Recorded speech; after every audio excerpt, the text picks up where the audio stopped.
আজকের নীতি গল্প শেয়ালের লেজে আগুন।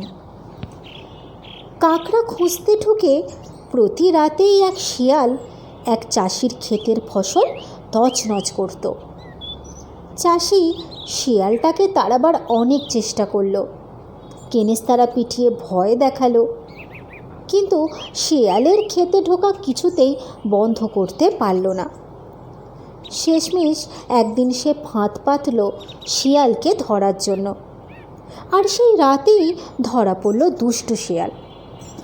তখন বাছা ধনকে এতদিন বাগে পেয়েছি বলে চাষি শিয়ালকে টেনে এনে বাঁধল গাছের গুঁড়ির সঙ্গে।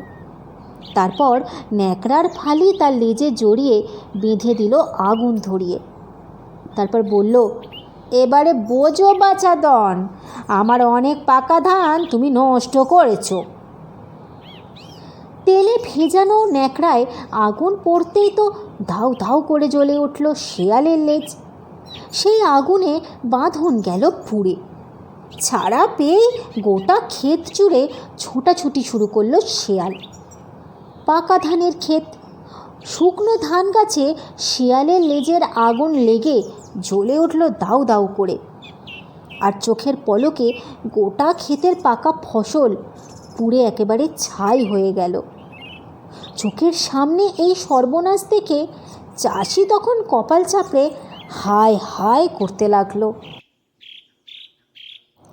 এই গল্পটির নীতি কথা, ক্রোধের বশে অন্যকে শাস্তি দিতে গিয়ে অবিবেচক মানুষ নিজেরই ক্ষতি করে বসে।